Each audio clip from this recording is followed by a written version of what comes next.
Assalamualaikum teman-teman Rauda, Ustazah doakan dimanapun antum berada, antum sekarang ini dalam keadaan sehat walafiat. Ya, teman-teman, hari ini kita akan melanjutkan pelajaran kita yang kemarin. Yo, siapa masih ingat? Kalau kemarin, minggu kemarin kita belajar tentang penyesuaian makhluk hidup, khususnya itu tumbuhan terhadap lingkungannya. Hari ini kita akan mempelajari penyesuaian diri hewan lagi dengan lingkungannya. Jadi kalau kemarin fokus ke tumbuhan, hari ini fokus ke hewan. Oke, untuk lebih lanjut teman-teman saksikan ya. Oke, teman-teman, di layar teman-teman sudah nampak ya, ada ayam, ada bebek, ada ikan, ada cecak. Oke, kita ambil salah satu contoh dari keempat hewan ini yang Ustazah sajikan. Coba tengok teman-teman. Ayam, teman-teman tahu ya, dari bentuk kakinya, ternyata dia punya kaki pencakar. Kaki pencakarnya ini digunakan untuk mencakar tanah. Nanti setelah dicakar, baru nanti dia bisa mencari cacing di dalam tanah. Kemudian paruhnya, tengok nih, paruh seperti ini berarti digunakan untuk memakan cacing, biji-bijian. Nah, itu ya, ternyata Allah menciptakan makhluk hidup itu sesuai dengan makanannya apa, tempat hidupnya seperti apa. Oke, Ustazah mau memperlihatkan kepada teman-teman contoh hewan-hewan yang ada di bumi ini adaptasi terhadap lingkungannya yang lebih banyak. Oke, kita tengok satu-satu ya. Nah, tengok nih teman-teman. Di sini ada kupu-kupu. Teman-teman tahu ya, kalau kupu-kupu itu makanannya nektar. Nah, nektar itu biasanya terletak di bunga ya. Teman-teman pernah cicip ya? Siapa yang pernah dulu mencicip bunga ternyata di dalam bunganya manis? Itu disebut dengan nektar. Nektar itu Allah menciptakan mulut kupu-kupu itu ada yang panjang seperti ini. Nah, seperti ini. Ini digunakan untuk menghisap nektar. Seperti itu ya teman-teman, mulutnya agar dia bisa memakan nektar dari bunga. Kemudian ada lagi nyamuk, teman-teman. Siapa yang sering digigit oleh nyamuk? Ternyata mulut nyamuk itu diciptakan Allah untuk menghisap. Dia seperti jarum lah teman-teman. Jadi di ujung mulutnya itu seperti jarum. Jadi dia bisa menusuk dulu, menusuk kulit kita, kemudian bisa menghisap. Nah, bukan saja kulit manusia, ya buah juga bisa. Kalau dia mau menghisap buah bisa. Yang kebanyakan kalau seperti hari sudah malam berarti dia menghisap kulit kita. Kemudian ada lagi burung. Burung ini beragam teman-teman. Ada burung yang diciptakan Allah mulutnya itu untuk memakan biji-bijian. Ini contohnya nih, paruhnya itu hanya didesain untuk memakan biji-bijian. Tidak bisa nih mulutnya digunakan untuk merobek daging, untuk memakan daging-dagingan, tidak bisa. Karena Allah menciptakannya untuk memakan biji-bijian. Contohnya burung pipit. Kemudian dia ada lagi teman-teman. Teman-teman tengok nih bentuknya nih. Mulutnya tuh besar di bawahnya, ada seperti kantong. Ini burung pelikat. Burung pelikat dan burung bangau juga seperti ini tipe mulutnya. Jadi dia sangat cocok untuk mencari ikan. Jadi setelah ikan ditangkap dan disimpan di mulutnya. Kemudian ada lagi teman-teman, burung pemakan daging. Ini dia nih, ada burung raja wali dan burung elang. Burung raja wali atau burung elang selain mulutnya didesain untuk perobek daging, kakinya juga didesain sangat kuat sekali dan sangat tajam sekali. Oke, kemudian ada lagi nih teman-teman, ini bebek ya, atau bahasa teman-teman itik. Itik ini didesain paruhnya itu panjang, hanya bisa untuk memakan cacing ya. Angsa juga seperti ini. Kita lanjut ya teman-teman. Ini lagi nih, ini burung pemakan nektar. Ternyata yang memakan nektar bukan hanya kupu-kupu, bukan hanya lebah, tapi burung juga ada yang memakan nektar. Sama, mulutnya juga panjang, memiliki pengisap untuk menghisap nektar bunga. Itu ya teman-teman. Nah, ini kaki teman-teman, ini kaki elang dan Raja Wali tadi ya. Diciptakan Allah sangat kuat sekali. Nah, agar dia bisa menangkap mangsanya. Jadi kalau ada ayam di bawah, saat dia terbang dia menengok ayam, dengan kaki yang kuat dia bisa mengangkat ayam yang tadi di atas di tanah di tanah, bisa diangkatnya ke atas, bisa dibawanya terbang dengan kakinya yang didesain oleh Allah sangat kuat sekali. Nah, kemudian ini kaki ayam. Kaki ayam memang didesain seperti ini agar bisa mencakar-cakar tanah untuk mencari cacing. Nah, ini kaki apa ya? Coba teman-teman tebak. Oke, ini kaki bebek. Kaki bebek ini didesain supaya dia mempunyai selaput agar bisa berenang. Jadi bebek dia bisa berenang di atas permukaan air. Nah, ini lagi teman-teman, ini untuk kaki burung yang lain. Ini kakinya digunakan untuk memanjat. Dan ini kaki burung yang digunakan untuk bertengger. Ini ada yang beda teman-teman. Kalau tadi burung ya, bentuk paruh, bentuk kaki. Kalau ini beda. Teman-teman tahu nih ya, ini adalah unta. Unta ini hidupnya di padang pasir. Allah menciptakan unta dengan ada punduknya. Punduk ya.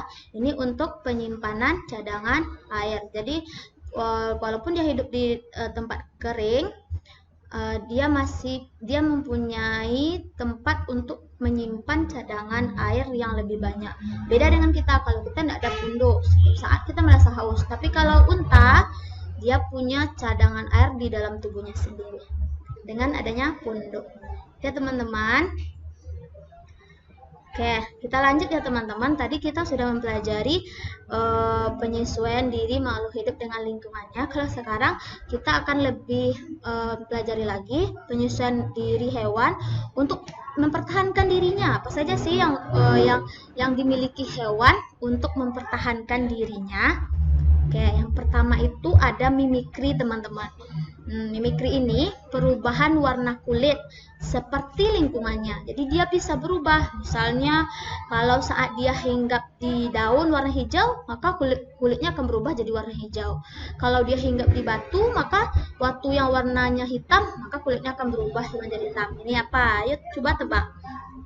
Ini apa hewannya teman-teman? Oke, betul ya. Ini contoh mimikri. Hewan yang mengalami mimikri adalah bunglon. Siapa yang pernah ketemu bunglon? Saya yakin antum semua pasti sering ketemu bunglon. Oke. Yang kedua, itu ada autotomi teman-teman. Ini apa? Ini kadal salah satu contohnya ya. Kalau yang paling gampang teman-teman lihat itu yang mengalami mimikri itu adalah cicak. Boleh teman-teman cobakan kalau tidak percaya. Jadi saat cicak itu kita tangkap, maka dia akan melepaskan ekornya. Dengan tujuan dia melepaskan ekornya ini untuk mengelabui musuhnya. Jadi ekornya cicaknya ini, ekor cicak ini setelah lepas dia nanti juga akan bergerak, jadi sehingga musuhnya ini beranggapan kalau dia sudah menangkap cicak, padahal sebenarnya tidak. Itu ya, itu autotomi ya teman-teman. Kemudian lagi ada kamuflase teman-teman. Kamuflase ini, hewan ini menyesuaikan diri dengan kondisi tempat yang sesuai dengan tubuhnya. Contohnya belalang daun dan belalang sembah. Oke, teman-teman, kamuflase dan mimikri itu beda ya. Kalau mimikri tadi itu dia merubah warna kulitnya. Kalau kamuflase, dia lebih senang misalnya seperti belalang daun. Belalang daun yang warnanya hijau atau belalang daun yang warnanya seperti daun mati, maka dia akan senang hinggap di warna hijau saja, di daun yang warna hijau saja. Agar apa? Dia tidak diketahui oleh musuhnya. Begitupun nanti kalau teman-teman ketemu belalang yang warnanya seperti daun mati. Belalangnya juga senang hinggap di daun yang sudah mati atau yang sudah rontok. Itu ya teman-teman, kamuflase dan mimikri itu beda ya. Oke, ada lagi hibernasi teman-teman.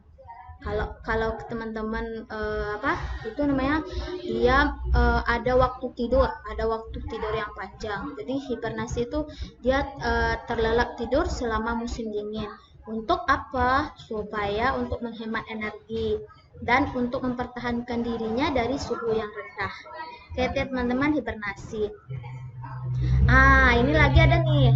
Ada lagi menggulungkan diri. Nah, contohnya itu armadillo. Siapa yang pernah lihat? Ayo. Kalau di tempat kita di Indonesia itu yang sering kita tengok itu lipan, atau bahasa teman-teman mungkin pernah dengar kulun-kulun mungkin. Jadi dia saat ada musuh yang datang atau saat teman-teman pegang, nanti dia akan menggulungkan daunnya, menggulungkan tubuhnya, sehingga musuh beranggapan kalau dia itu keras, kan setelah digulung kan keras, jadi musuh tidak tertarik lagi sama dia.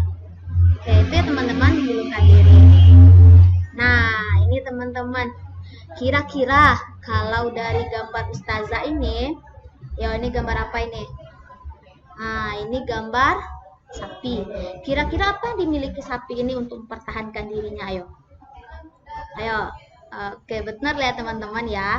Sapi ini memiliki tanduk yang panjang sehingga dia sangat kuat untuk bertarung. Menengok tanduknya saja lawannya sudah takut kena tanduk. Oke, itu ya teman-teman, salah satu contoh. Kemudian ada lagi nih. Ayo, ini apa nama hewannya? Ayo. Oke, ini namanya kalajengking.